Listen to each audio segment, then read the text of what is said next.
All righty. Good afternoon, everyone. My name is Mark Caesar, the host of Financial Freedom Through Apartment Investing, a proud affiliate of the GOB Network of Apartment Investors. And today we have a very special guest who had the privilege of speaking to a few weeks ago, Miss Lisa Hylton.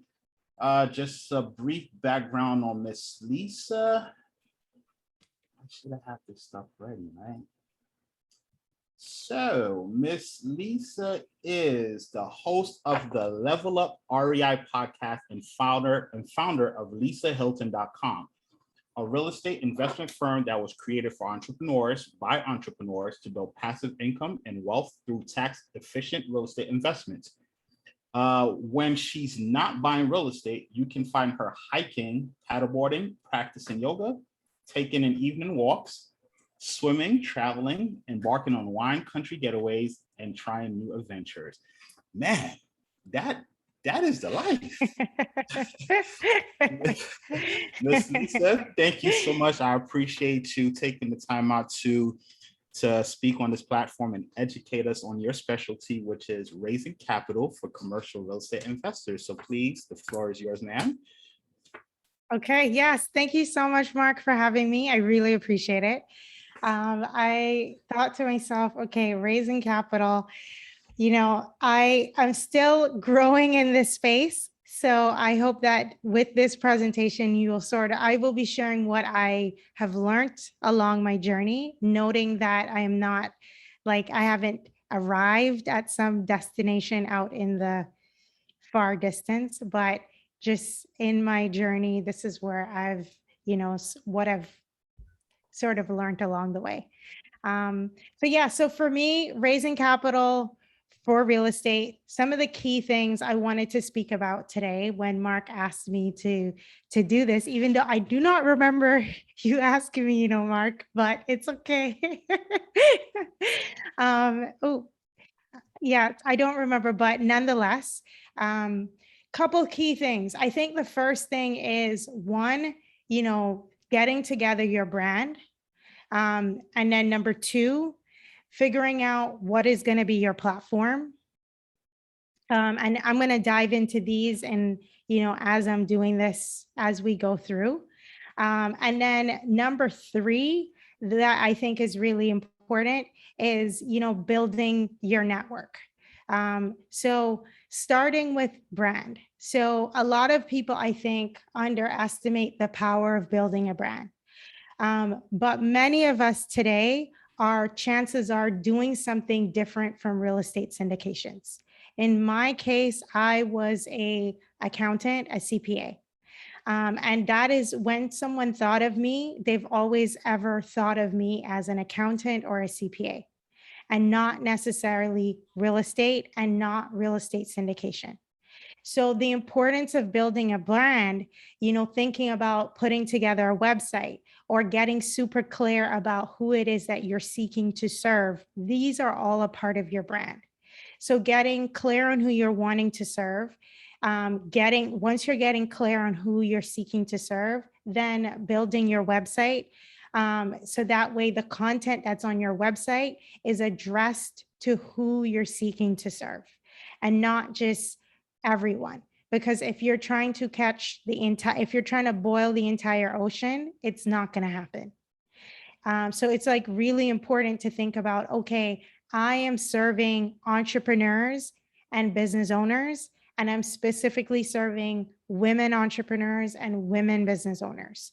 So you get even more niched down. And when you get niched down, you can then create content that is specifically for that niche, because you understand how they think, you understand their problems, you understand what their issues are, and you're better able to create content that helps them to then understand and see the value of real estate syndication and building your business. So first bit is that brand bit. And a part of it, is largely, as I said, your website, your content, etc. Then I think the second item up is your platform.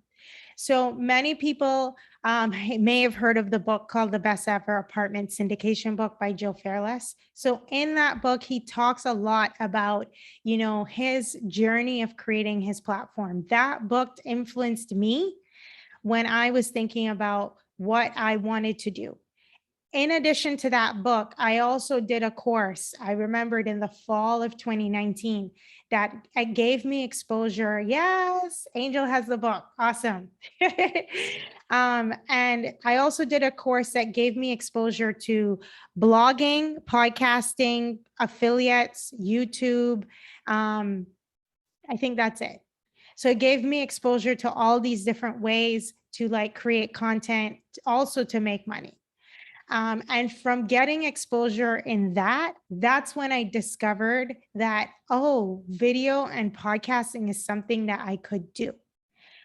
Before that, I was working as an accountant at a desk in a corporate job. I did not know that I would be able to, I never had exposure on podcasting and YouTube. I just didn't, there weren't really opportunities for that. But because I took that course, which was a part of taking action, I was able to take action in a practice environment that enabled me to get exposure to different ways of sort of approaching things. From that, I also realized that blogging was an area that I was not very strong in. And I realized very quickly that I would need help in the blogging section in order to, if I wanted to continue to build my blog. So I had to look for who's to help me along the way for that. But continuing on to platform, the same is true for podcasting. So for podcasting, it was a little bit easier for me to get started because I actually didn't have a laptop besides my work laptop. So I actually signed up for the Zoom subscription, which was, I paid for my Zoom subscription, and I was actually using my work's laptop to record my first couple of episodes for my podcast. And then when I was doing that, I was thinking, well, how am I going to launch this podcast? Because I knew it was a big, gigantic, endeavor. And finally, in the mastermind that I was a part of, that's when they went to a networking event and got introduced to this company called Podetize. And then they came back and said, oh, Lisa, you should check out Podetize. They could probably help you to get your podcast off the ground. And I said, okay, I checked them out. And they were the ones who helped me in terms of building my first website and getting the podcast off the ground. And they still help me today.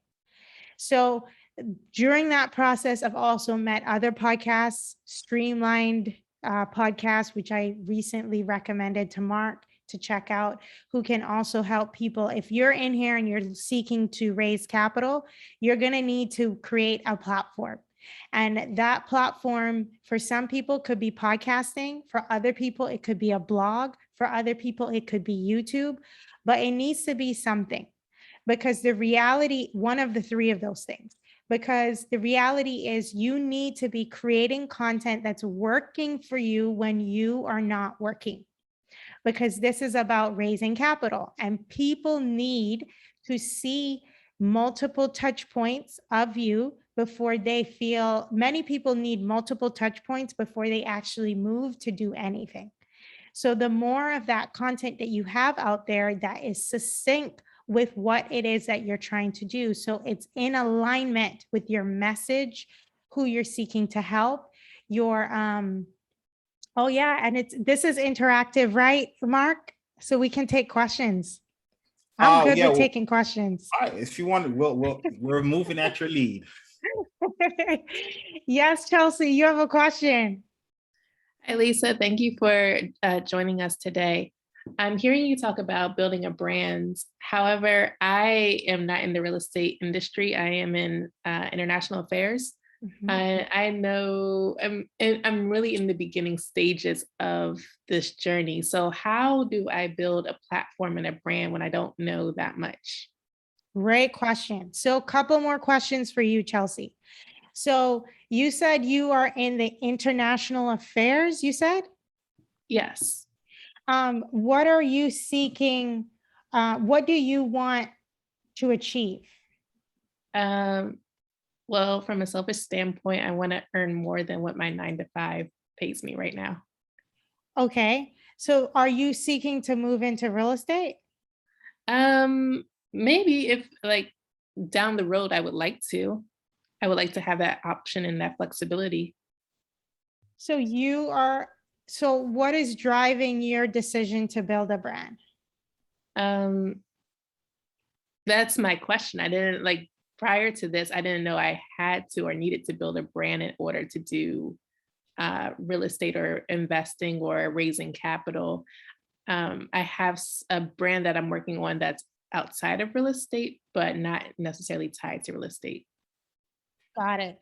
And then are you, because you're here tonight and because the topic is raising capital, are you then interested in potentially raising capital for real estate?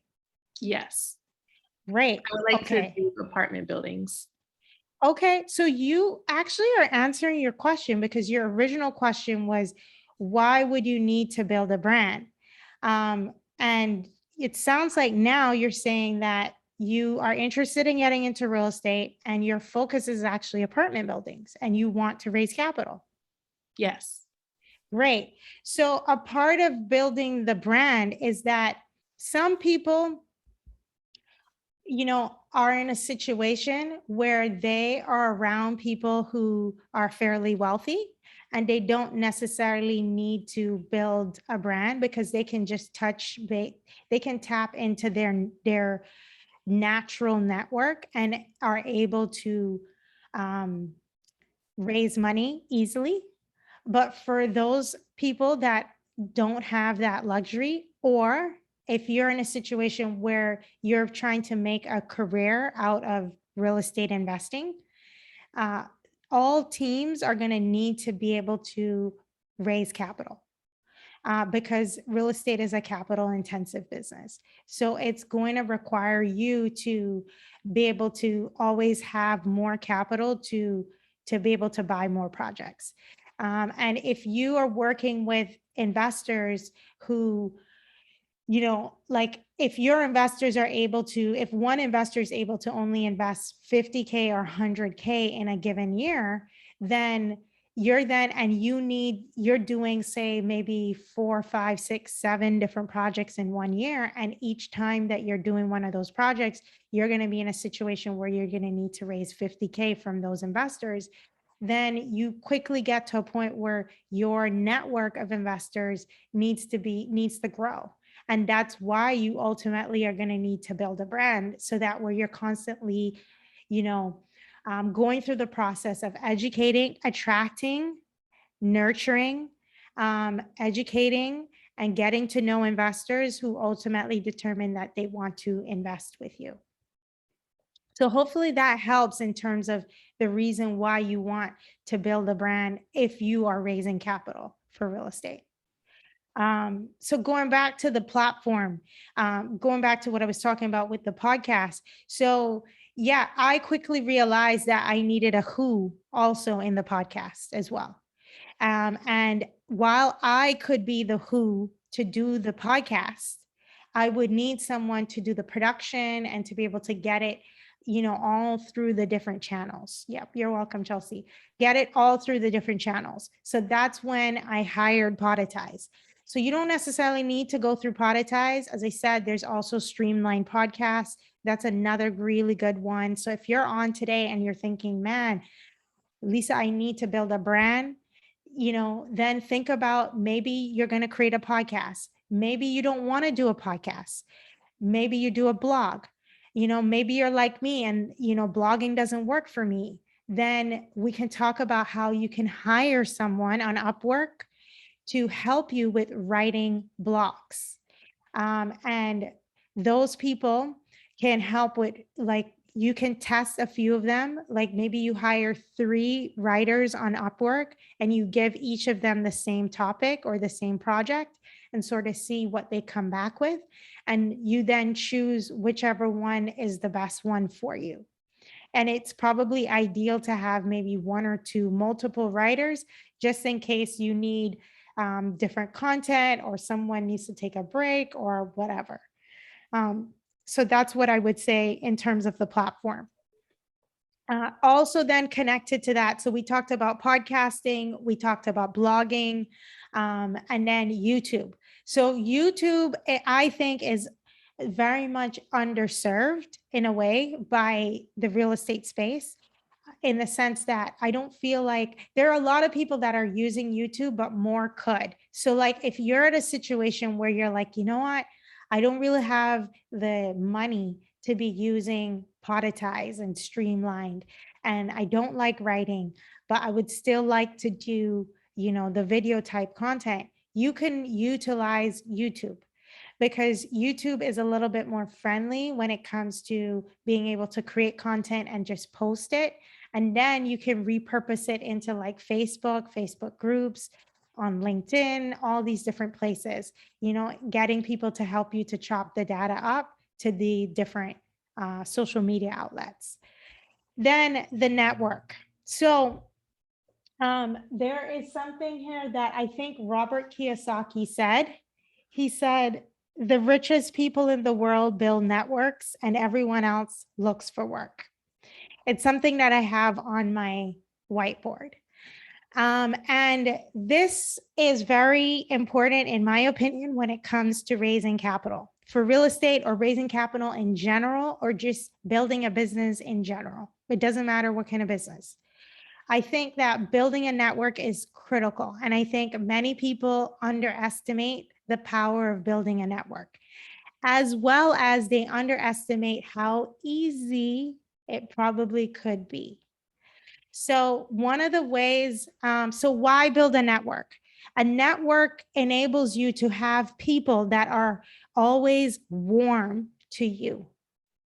So that way they're not like cold, in the sense that they're not now just hearing from you again. So a couple ways you can help how you can build a network. The first is having an email list. So a lot of people, when they're raising capital, they don't always think about, creating an email list via MailChimp, ActiveCampaign, ConvertKit, you name it, they're out there. There's more of them, on and on and on. I think it's important to get a MailChimp going. Why? Because you want to be able to, as you're meeting people, putting them into your email list. And then you want to be sending out information to them, maybe a monthly or a quarterly newsletter that is giving them information about, yes, see, Angel can give some introductions to Carl. Awesome. So they can either do a monthly or quarterly newsletter to go out to your to the people on your email list, so they know what's going on with you, maybe what projects you're working on, like maybe you share with them, articles that you've recently read, or publications that you find is helpful about multifamily or about your industry, etc. Super important. And if you're creating content like podcasting, YouTube videos, blogs, like those are the things that you can then also package quickly and easily into your emails to then send out to your email list, because not everyone is on social media. And some people will need to get that stuff into their email list as well. So Carolyn had a question here. She says, so are the touches or newsletters focused entirely on multifamily, or they can be about personal things too? Does it have to be strictly focused on real estate? It's actually better if you're able to weave in personal information about you. People want to know, like, and trust the people that they're working with. So they want to get to know you and like what's going on with you. So it's good to have like a little corner for yourself that is saying like what's new with you, and then adding the real estate stuff as well. This is also very helpful when you're thinking as a syndicator, as someone who's focused on raising capital. If you've always been with multifamily and now you want to pivot and do self-storage or industrial or whatever, it's a good idea to start creating content about that asset class, like doing blogs about it, having people on your show about it, doing interviews, whatever, like getting that stuff out there and start educating investors about self-storage, how it works, what to look for, what are the risks, how they mitigate those risks. All of those kinds of things helps them to then be able to feel comfortable. When you now bring a self-storage deal, it's not like out of left field. Like there's like nothing, everything that you've been providing has just been multifamily. And then now you're inviting them to invest in a self-storage deal opportunity. So that's a part of the network. The other thing with network is you can also, most people here probably have some kind of social media account. So either on LinkedIn or Facebook. I suggest making your social media account like almost welcoming people to your community. When they come to your page, it's like, welcome to my community. And in your community are blogs and educational pieces and stuff about you. So it's on your page is working for you when you're not there. There's so many people, I go to their page on Facebook and you would never tell that they're in real estate. And you could never tell that they're raising capital. Like you just don't know, like there's nothing there. So do you think that's going to make it hard for them? Of course. In my opinion, of course. Like if you want to get to the levels of being able to raise 10 million, 15 million, 20 million on a deal, one deal for 20 million, like you're going to need to have these systems in place. I think it's super critical. So that's network. Also connected to network.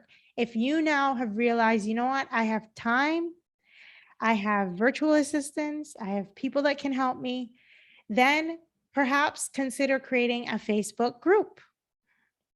Facebook group is a great way to have a network where all of this is raising capital. All of this is connected to raising capital because now you have a group. Your group is private. Your group asks for email and maybe other information. What do people want to learn? And then it allows people then to come into your group. So now you have all these emails that you could add to your MailChimp, add to your active campaign. Now they're a part of your network now they're getting your newsletters. Now they're getting, now you're encouraging them when you like once a quarter or every 6 months, you can send out for all the people who haven't gotten on a call with you, you can send out an email to them and say, hey, listen, new investment opportunities are coming. We have not gotten on a call as yet. In order for you to access these new investment opportunities, we need to talk. If you're interested in learning about them, let's book a call and let's chat so I can get to know you. So that's how you can call people from out of the stands and onto the field, is by sending these kinds of emails to get them out on the field. And it gets you understanding what your list has the ability to raise, because now you can sort of see, okay, how many people on here are interested. You can also survey your list, send out surveys that say, hey, do you have interest in investing in the next 3 months, 6 months, 1 year? How much are you looking to deploy? What kind of asset classes you're interested in being in? Multifamily, self-storage, this, that, etc. By asking, you can get a lot of information. So that's network. So we covered brand, building a brand. We covered connected to that, the platform, and then we covered the network. So now you have those things in place. You're probably thinking, well, I'm done. Well, not exactly. So raising capital does require you to be consistent in your presence on social media as well as in other places, in my opinion. So that's where now you need to then start. The last thing that I didn't talk about here, but is important, is having systems. So for some people, the idea of you heard the word system and you're just automatically like turned off. You're like, you know what, let me just turn that off right now. So I feel you. I'm not a huge on systems either. So that's where you need to get some who's involved. But even though I'm not huge in systems, I can definitely talk about the systems that you need to have in place. So a couple of things that you need to think about as you're raising. The first thing is you want to have lead magnets. Lead magnets. You want to create multiple lead magnets. It all starts with point number one, which is brand.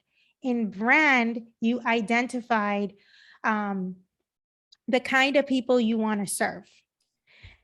So I'll come to Caroline's question in 1 second. So in brand, you identify the people that you want to serve. So you've identified, okay, I am serving female entrepreneurs, right? So now that you've identified that, it makes it easier to then think about what kind of lead magnets to create because you know what their pain point is. So, or if you don't know what their pain point is, you start asking them questions so you can find out what their pain points are and then create content, lead magnets around it. The lead magnets, once you've created those, you want to make sure that you have landing pages for the lead magnets and that they all connect into your active campaign, MailChimp, etc. As a podcaster, I have people come on my show who don't have any lead magnet and is always a disaster. Because what's the call to action? Where are you leading people to? Nowhere, which is not good. So you want to have that lead magnet. So you're telling people, go to lisahylton.com. On there is a lead magnet. Put in your name and your email address. It is a beginner's guide to real estate syndications. So they've just listened to you talk about real estate syndications, and now they can go and get the beginner's guide. And it's something that can help them. So you're seeking to add value. The more value you add to people is the more people you will have coming to you, and also compensation. It works that way. Add massive value, get massively compensated. It just flows like that, essentially. So once you have your lead magnet sorted out, you have it connected up to Active Campaign and MailChimp. Now you do a big social media blitz. Actually, before you do the social media blitz, you think about, okay, what are some of the topics that could add value to people? So you think about what are the topics are. Make sure you have lead magnets for all the different topics. So for instance, you can talk about real estate syndications. The lead magnet is a beginner's guide to real estate syndications. For me, I also talk about funds. Anytime I'm talking about funds, my lead magnet is the beginner's guide to real estate funds. Right? So if you're going to talk about something else, social media, branding, et cetera, maybe you have another lead magnet for that as well. Whatever the case is, just think about lead magnets and think about like, what is the pain point for your avatar? Maybe they want a sample deal. I know John Kasman for the longest time, because I like to listen to his show, he will say like he has a sample deal. So like if investors want to check out a sample deal, he says, blah, blah, blah, you can get it here. They put in their email address, they get the sample deal. So that's another one. You could do due diligence questions. There's so many, but you should have something and have multiple of them. So that way you have multiple topics, multiple lead magnets, all syncing up to each other. Now you do the social media blitz. So now you reach out to all the podcasts that are out there and say, hey, these are some, I'm interested in coming onto your show. Here's how I can add value. These are some of the topics that I'm talking about that could add value to your guests. And then you reach out to people and they see the topics. You can even put together your one pager with sample questions. It makes it easier for the post, because now you're even giving them the questions that they can ask you. Mind blown. It makes it easier for them to book you, because now they don't even have to think about questions because you've given them. And that helps them to just create their show. So you do that, and now you're on all these different podcasts. keep in mind, it's going to take some time for all of them to go live. But then once they go live, this is where it's good to have a virtual assistant to help you with getting all of what those podcasters create. So like all the social media art, the clips, and to be able to repurpose them on your channels. You can also put them into your newsletter and sort of say, hey, I was recently featured on XYZ podcast. People are like, oh, other people are having this person on their podcast. It just makes them think, okay, yeah, there's some legitimacy going on with you, right? So you're building your brand, you're building it further with the systems. So very important there. Also included in the systems is thinking about, so one thing that I do is I think about, okay, we are now coming to the end of Q3, we're getting into Q4. So I typically will spend maybe like a few days here in September preparing for Q4. So what does that mean? So I'm thinking about October, November, December. I look at all the guests that I have coming on, and I think about the different articles and different topics that I want to cover. This helps with you then being able to create content for that. So it's all succinct, if that makes sense. So you're then ultimately, you have your podcast, you have your articles, you might have maybe you're going live, like different topics that you can cover that particular week, with the whole idea of like being able to set this stuff up in advance. So that way you're just good to go when the week comes.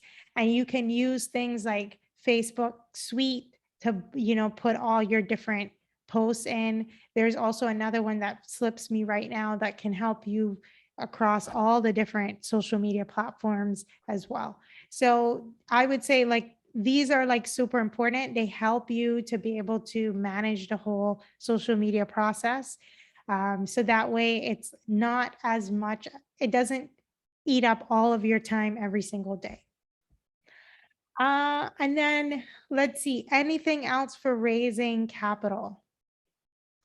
I think the last thing I will cover is that ultimately, approaching raising capital from a perspective of being able to provide an opportunity to investors, as opposed to seeking to get money.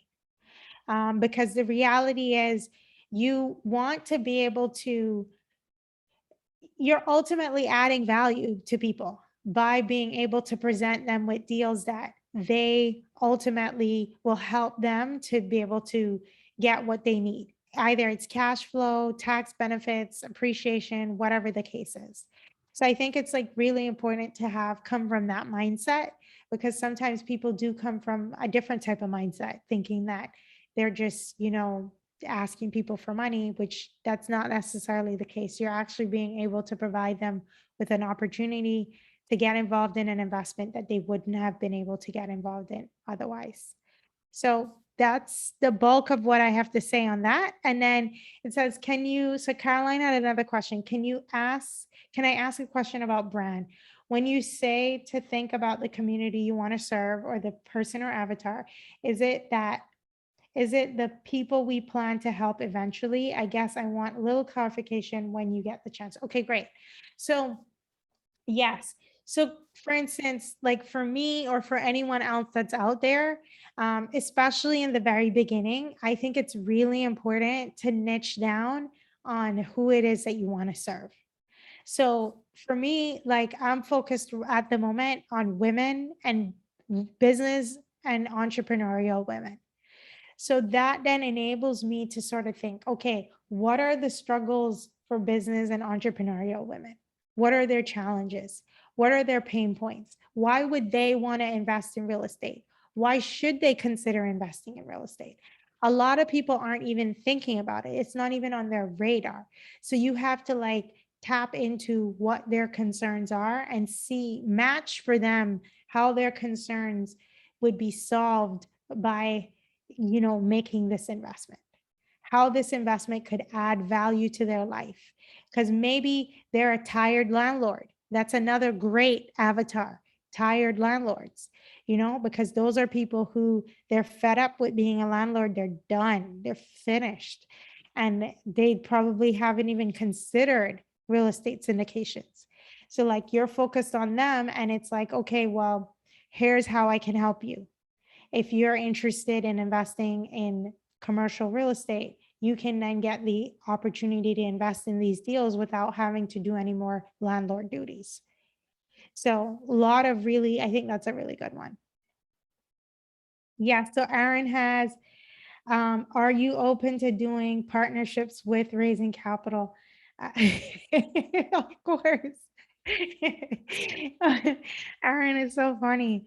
Yeah, so like so for people, so Aaron brings up a really good point. So for someone who's thinking about getting started raising capital, I will say that raising capital is typically one of the first places that people are going to encourage new people to start.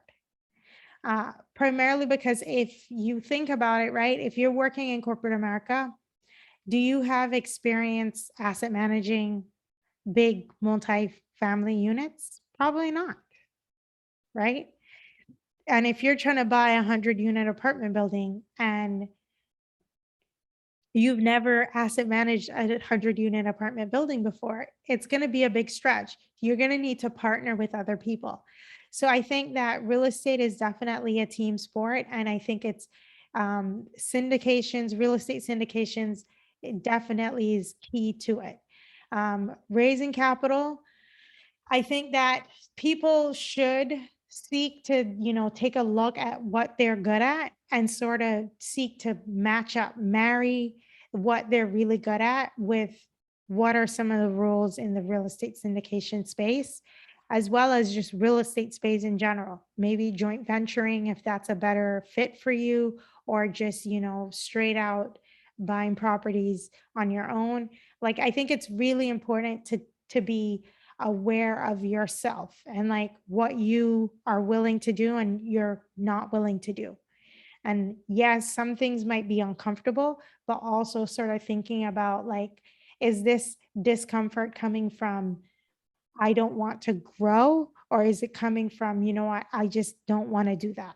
Like, that's just not what I'm interested in doing. So I think just sort of differentiating between the two of those is very important. And it can help you to continue to grow in this space, because I think partnership and getting together with other people is critical. However, it's important to learn that you need to do your due diligence on people. So you need to be honest about your skill set and like what you're looking for in partners. And sometimes that means having conversations with multiple people to then be able to identify and realize, okay, these are the types of partners I'm looking for, and these are not the type of partners I'm looking for. Because real estate is like pretty much a marriage. You're in with them for the next 3 to 7 years. So it behooves you to take your time to get to know someone before just jumping into the marriage, like anything else. So that's what I would also say there. But yeah, you can definitely partner with other people to raise. They can help you to sort of get to the next level without a doubt.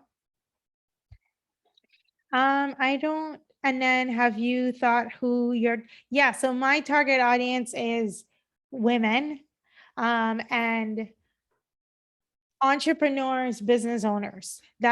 So female entrepreneurs and business owners, that's my target audience. However, I don't turn away people. It's just that the bulk of my content is for them because that's who I know. I'm not a man. I don't really know many men. Like, I know men, but but I'm not a man. So yeah. Yes, Caroline. Hi, Lisa. Thanks so much for the presentation. It was really great. And Yes. this is like, I was meant to be here because I've literally been talking to one of my friends about starting a podcast in the real estate space. So this was super helpful. So thank you. Yeah. And I had a question again with this whole like avatar thing, right? Because eventually I want to serve single moms, but that's like when I get to the point where I can leave my W-2 and then start my own nonprofit. So when I'm thinking of avatar, right, I'm a teacher So could I target other teachers who are frustrated, who have money and like they just want to invest? Is that like something? Yeah, you can. Okay. That's awesome. That's Okay. awesome. Yeah. So, and the beauty of, I'm so glad you asked this, because the beauty of when you niche is you can now look for podcasts. See, Angel left teaching in February. So look at that. You can then look for teacher podcasts. You can Google podcasts that are for teachers and ask them, hey, can I come on to your podcast? And this is going back to the lead magnet, going back to the topics, going back to the questions. When you start with who your brand is seeking to serve, you then can then look for the people who are already serving your brand and seek to help them better serve your brand by providing them with good content, which is having you on. Maybe you could even, like if you're a blogger, you can guest blog for them on why teachers want to invest in real estate, some of the ways teachers can invest, blah, blah, blah, on and on and on. There's power in niching. Yeah, you're welcome. We have another question from Chelsea. When approaching an investor, what figures do you show? When you see a potential property, what are some of the points you highlight?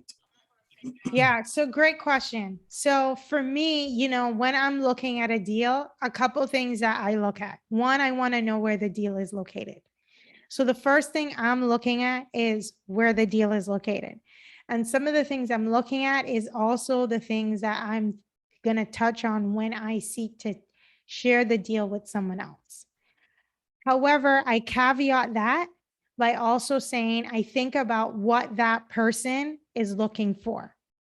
Going back to your building your network, right? So you're getting people on your email list, and then you're getting on calls with them. When you're getting on those calls, you're asking them about what they want. Not so that way, when you're bringing a deal, you're bringing a deal that they said that they would be interested in. So like they told you that, Lisa, I'm interested in multifamily, and I'm interested in this type of cash flow, this type of return. Some people will even tell you that they're interested in the Southeast or they're interested in Atlanta. They'll tell you if you ask them. Some people have that clarity, some investors don't. But whatever the case is, like having that information helps you to then take note in ActiveCampaign or MailChimp.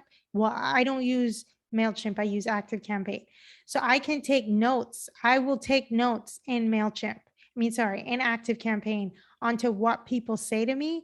So that way, when I have those deals and I'm going back to them, I can sort of say, hey, here's a deal. I think it fits what you were telling me that you were looking for, XYZ. So what I say to them when approaching investors, what figures do I show? I will show them, what the cash on cash is, what the IRR is, what the net, the average return is going to be. And then when I see a potential property, what are some of the points that you seek to highlight? So I like to look at, one, where is it located? What market is it in? In terms of location specifically, I want to know that I don't like buying properties that are in flood zones.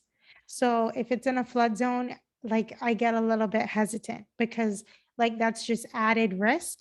So I'd want to see additional return for being in a flood zone, right? So looking at the market, looking at, okay, what kind of loan that they're having on this deal? What is the business plan? What are they planning on doing? Does it make sense? Is this a part of their track record?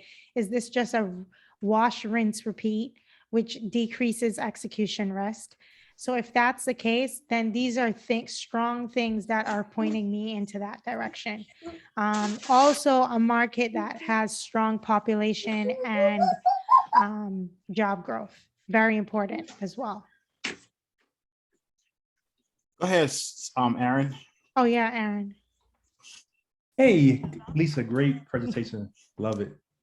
So I got a question. I'm new to capital raising too. How important is a pitch deck and a one-liner to help out? Yeah. So a pitch deck on your deal or just on your business? For your business. Yeah. So I do have a pitch deck for my business. And I think I have a one-liner as well. But I think the pitch deck is really important. I share it all the time with investors, especially usually after I get off of a call with them, after I've had a call. I will share with them like a link to my Dropbox that has like a pitch deck. It sort of summarizes me, my background, all the deals I've invested in, what the returns have been like in terms of going full cycle. One more thing that I'm going to add in there, which is something that I saw from a syndicator I recently dealt with, was like they show a table of all the deals that they have invested in, what the projected returns were.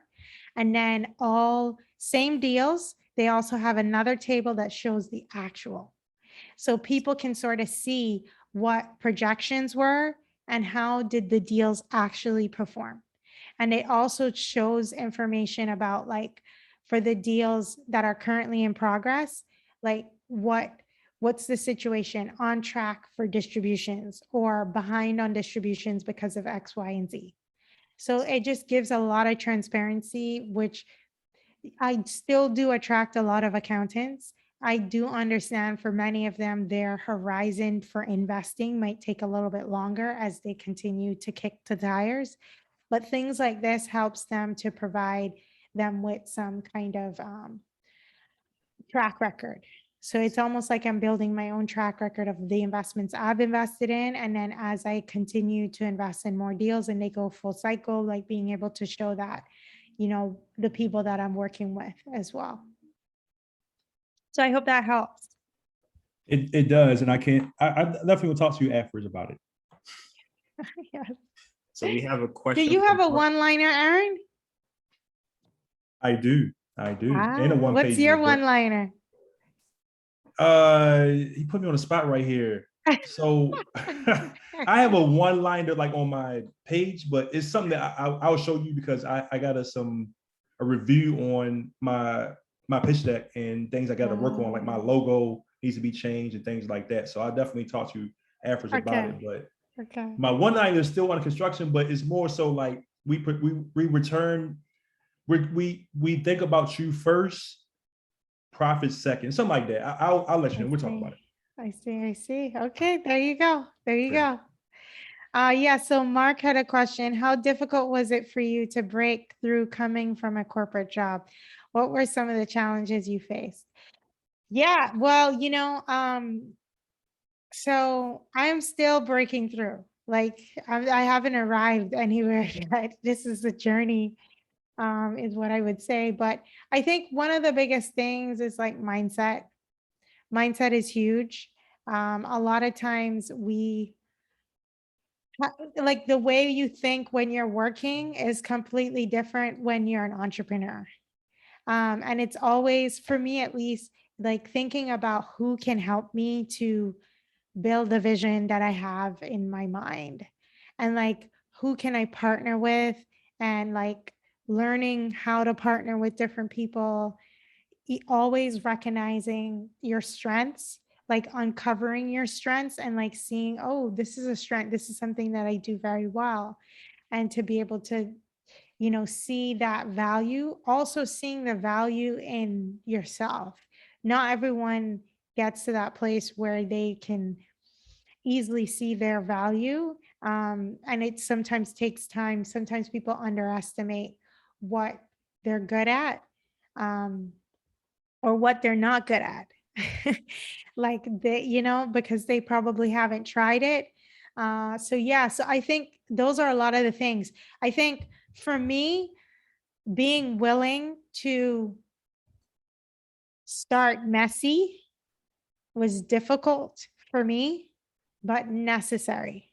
And I think for anyone who wants to build a business, your willingness to start messy and to figure out, like, continue to evolve and to get better and stronger with time is critical for your growth. So I do have a question for you, Lisa. Yeah. When raising money, so do you typically just start off with talking to the investors and trying to raise the money, or do you seek out the operators who are seeking the money and figuring out what their criteria is, and then going to find the money, sort of like the chicken and the egg, which came first type of thing? Yeah. So I do both. I do both at the same time. So what that looks like is I'm constantly building relationships with both. So I'm getting out there and you're welcome, Mark. I'm getting out there and I'm meeting operators all the time. And because of that, that's how I can tell. I can see when, oh, this operator is providing me these kinds of reports and this kind of transparency. And then I go to a different operator and I'm asking them, and they might be like unwilling to provide that kind of transparency and those types of reports. And you have to take a step back and say to yourself, hold on, like if this person is struggling to provide me with information before I give them money, how are they going to act after you give them the money? Well said. Yeah. So like all of this is why it's important to spend time getting to know people, because you don't know until you start asking questions like what kind of people you're dealing with and start asking for information.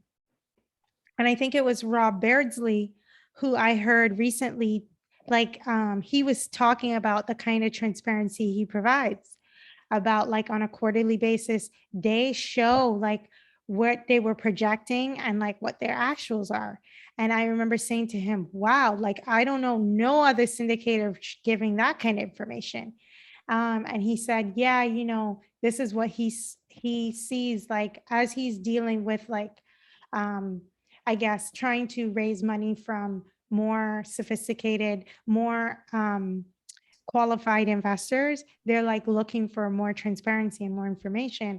So many people who, are not like investing large sums of money on a regular basis, they're not asking for that kind of information. And to me, I think that's the power of why I want to create. That's the reason why I'm creating the network I'm creating right now, is because yes, that's the reason why I'm creating the network I'm creating now, is because there's really power in numbers. And when you are able to write a larger check size, you can ask more questions. And you can sort of say, hey, like I would like this, and this. And I saw this even when I was working in the investment manager, like especially those investors that are investing like 500 million and all this stuff, like they come with a list of things that we need to provide to them, and we don't bat an eye, we just provide. Awesome. So what are certain, I know you alluded to that you're looking for certain the operators to provide you certain things. So like what exactly are you looking for them to provide you up front? Yeah, for me, track record is really important. So I can, like, as long as I can get track record showing what the different deals that they've invested in, that they've done, what the returns have been on those that they project, what was the projected returns, and then where did the returns actually land? For me, that is like golden, and then I will ask to be on other deals. So I'll be a part of the deals. Like I'll listen to like their presentations on deals. So that way I get a sense for how they present. I will also look at their underwriting that they have on that particular deal as well, to get comfortable, okay, like how the assumptions that they're making, whether I feel comfortable with those assumptions going forward. Awesome. So once you get comfortable with that particular operator, you can be in a really good spot. So yeah. Awesome. I'm not sure if anyone else have any questions.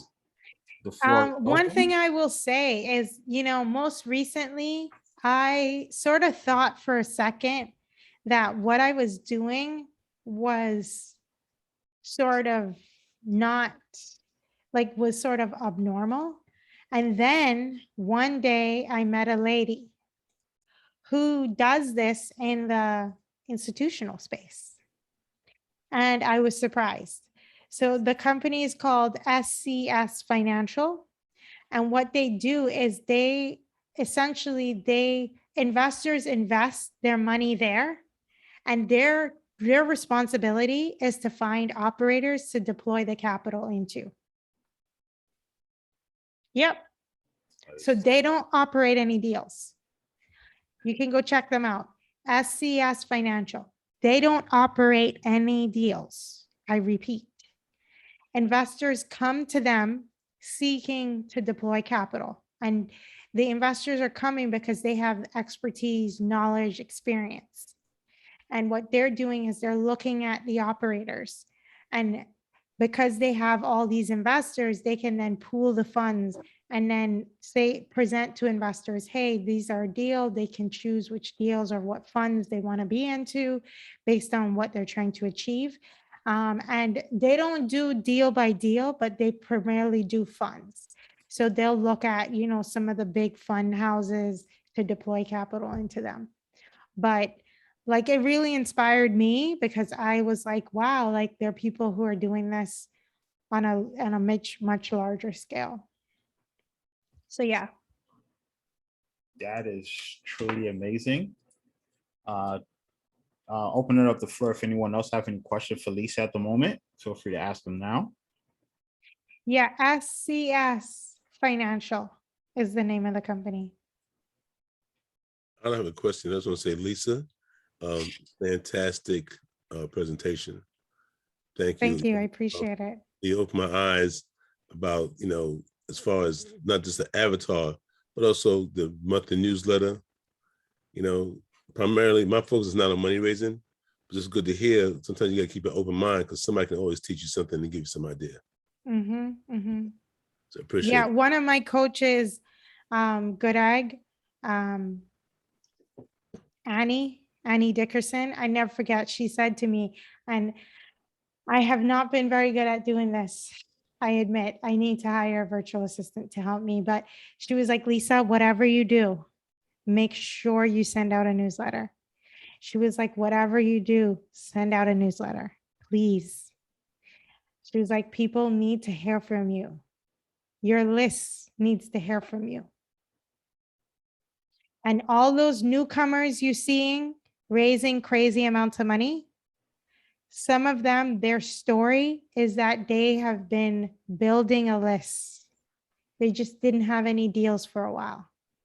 So when they found a deal, they already had a warm list ready to invest. Man, I tell you, I probably took about like 4 pages of notes right now. I've just been just jotting down while you were talking. So much vital information. And as a new capital raiser myself, I always saw the field as very daunting. But after you just broke the code, basically, just spilled your guts out, just broke the code. Like, I feel like I'm ready to take on the world. I'm putting a lot of pieces together. So, I'm starting a podcast and so forth, and you actually just sort of bridge the gap to, you definitely bridged the gap for me, and everything's just clicking now. So I'm just like, all right, I'm ready to just start tonight. But of course, I'm figuring out the who and the not how. Yeah. Thank you, Mr. International, for always alluding to that. And thank you, Lisa, for reaffirming that. The who, not how, is very important. That's so right. Guys, again, Lisa, thank you so very much for taking the time out to educate us. I know I speak for myself. I've learned a lot tonight. I don't know about anyone else, but I've learned a lot. I'm ready to take massive action and just start putting my systems in place and, raise some capital for whoever needs capital in this room. Yeah. And then have you met the founder of Invested Talent? No. Okay, so he's a Black guy.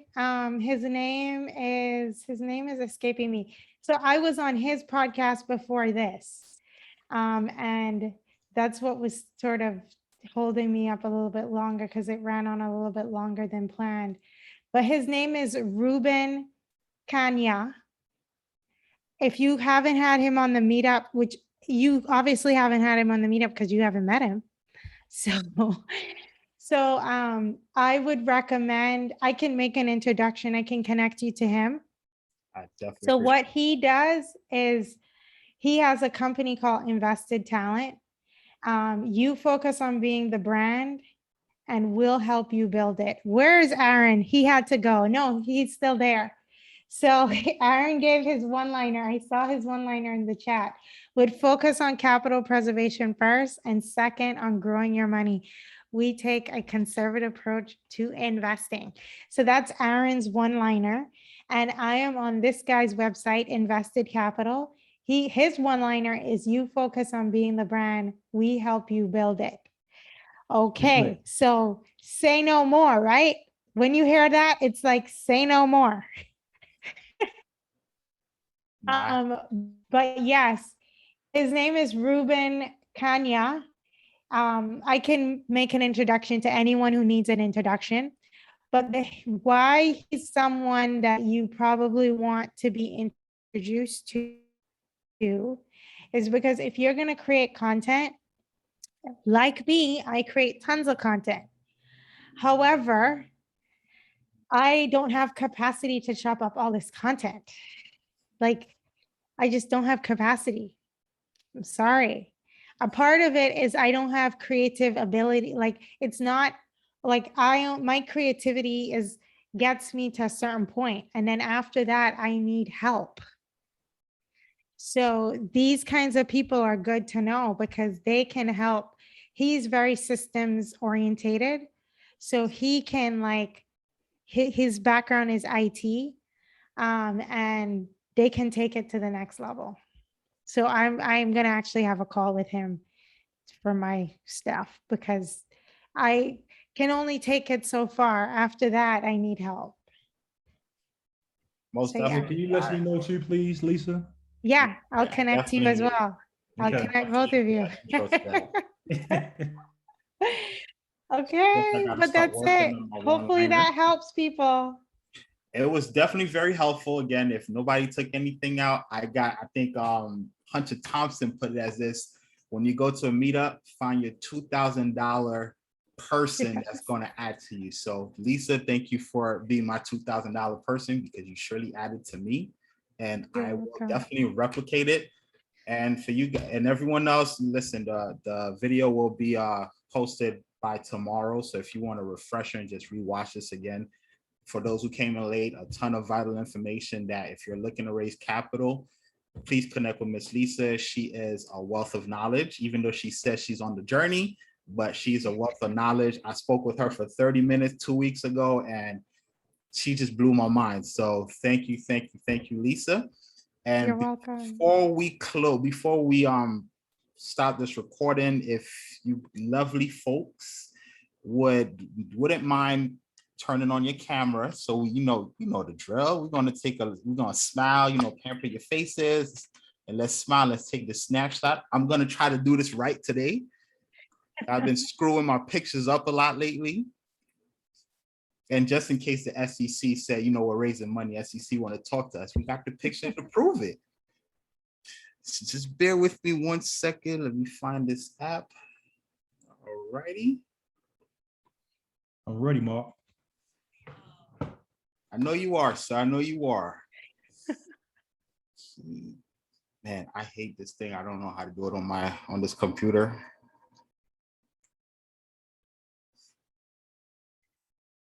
Mark, you got the Mac? No, I don't have a Mac. I have a PC. Okay. It was cool with a Mac, but all righty. So let's. What's going on? All right, so let's go ahead. Let's get our smiles together. 3, 2, 1.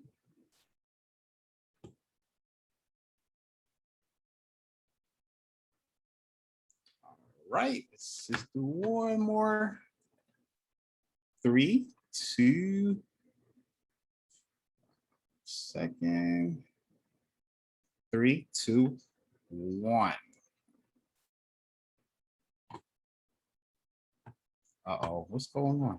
So sorry, guys. I'll get this together, but I apologize. See, if it's not me trying to figure out Zoom, I'm trying to figure out how to get my computer together. But awesome. So for everyone who came in, thank you so much for jumping on. We're not going to do breakout rooms, but we're going to have this brief after party so we can just connect with each other and just, talk real estate, whatever you want to talk about. Lisa, you're more than welcome to stay along if you want to. You don't have to. I know, well, it's still early over there in good old. But again, you're not entitled to stay. If you do want to stay, just connect with us. We're appreciative.